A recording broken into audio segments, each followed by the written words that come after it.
Eu vou passar agora para o Ricardo Levi, que é morador da rua Natalina Machado, na entrada do Cacupé. A gente mora na entrada do Cacupé, rua Natalina Machado, é a primeira descida à esquerda, no começo do Cacupé. Mas isso está exatamente na região norte da bacia hidrográfica do Saco Grande. Então nós temos ali... Bom, eu queria antes contextualizar também por que é importantíssimo estarmos discutindo tudo isso, que nós estamos num momento em que tem cada vez mais desmatamento e impermeabilização do solo, como aconteceu com a CFL, ali tinha laguinho, vegetação, e agora tem uma edificação gigantesca. Isso aumenta muito a quantidade de água. Também estamos em um momento de alterações climáticas com eventos extremos, onde chove muito mais em muito menos tempo. E também nós temos o problema da falta de planejamento e também do assoreamento, da drenagem. E muitos moradores, quando vão fazer a sua obra, descarregado areia, barro, brita na rua, né, na frente. E a chuva leva isso para as drenagens e para os córregos. Então, isso aumenta demais os problemas de alagamento onde eles existem. Então, eu estava falando da parte norte da bacia hidrográfica do Saco Grande. Tem dois lados isso. A parte do morro, acima da nossa rua, desce água por todas as transversais e essas águas convergem para a nossa rua. Então, a rua vira um rio. Eu já andei no meio da rua com água no joelho. E, por sorte, chega no final, normalmente escoa, porque tem um córrego no final da rua. Mas se a maré estiver alta, não escoa. E aí forma um lago no fim da rua. Isso prejudicou já incontáveis moradores com perdas de mobília, roupas. Todo mundo sabe quais são as consequências de alagamento. E o outro lado do nosso problema são as águas que vêm da SC 401. Já é outro assunto isso.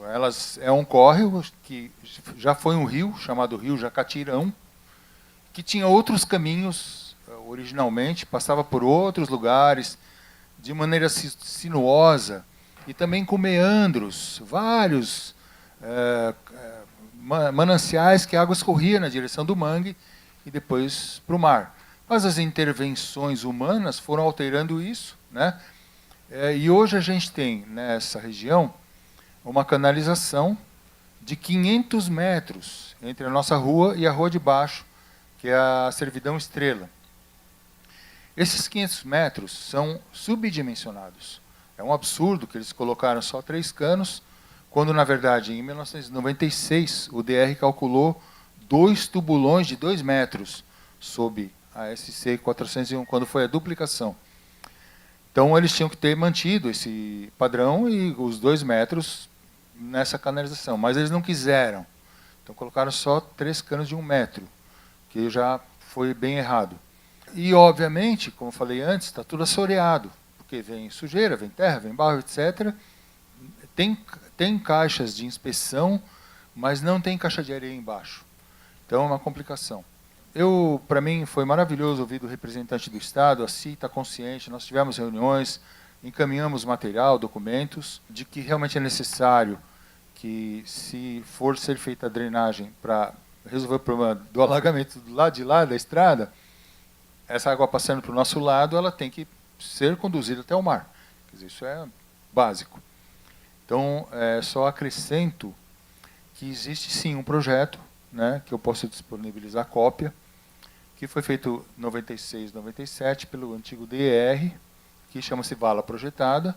É um projeto de engenharia que tem o desenho da vala, corte, segmentos, etc., né?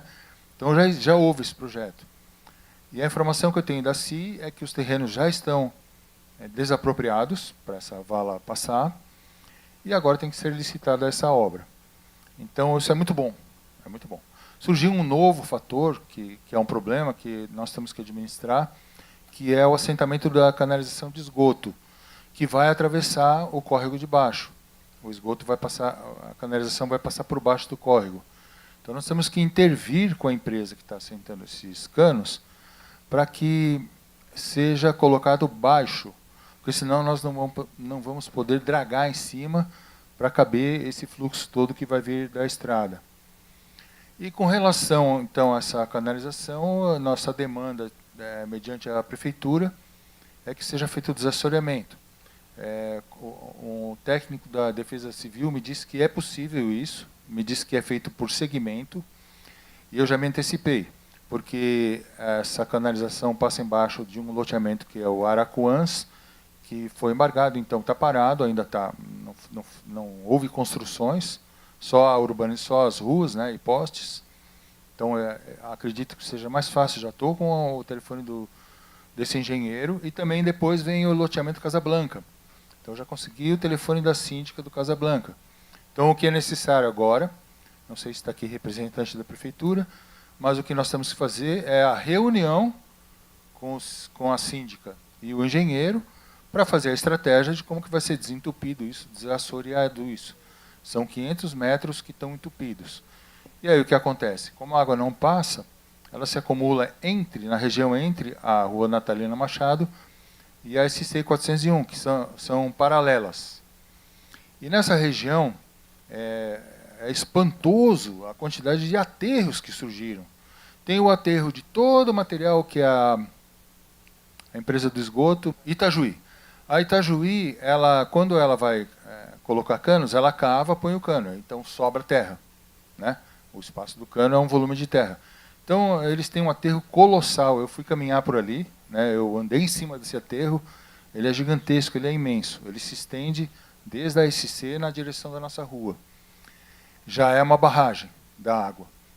E depois tem vários outros aterros que eu não sei identificar por qual razão que eles estão lá, se é porque a empresa fez obras, colocou material lá, ou então é material de construção. O fato é que a água não tem escoamento. Então, quando vem muita água da SC, quando chove muito, ali forma um lago, né? E o lago vai subindo, e lago significa pressão. Então, nós tivemos uma situação gravíssima, né? Que essa pressão, a água passou por dentro da casa das pessoas, derrubou os muros, passou por dentro da casa, a casa foi embargada. E isso é o que acontece, então, nós temos essa ameaça desse lago. E a solução para isso, então, é como já disse antes, o Estado fazendo essa vala projetada do DR, deslocando uma parte do fluxo para baixo, dragando o canal de baixo, e a prefeitura desassoreando essa canalização subdimensionada e entupida. Eu chego a dizer que o ideal seria voltar à vala aberta, como era no tempo que eu fui morar lá. Eu moro lá desde 1988. E a gente caminhava com as minhas filhas pequenas para ir para a praia, a gente ia por dentro do mato, ao lado dessa vala. Era um córrego. Então, quando você tem um córrego, fica fácil de pôr a máquina e dragar. Agora, canalização, que todo mundo acha bonito, esconde a água, é um grave erro. Porque não adianta esconder a água, porque ela vai vir de qualquer jeito, né? Tem depoimento de moradores que a primeira coisa que acontece, eu escutei ontem na reunião, é que a água reflui pelo esgoto, né? Muito obrigado.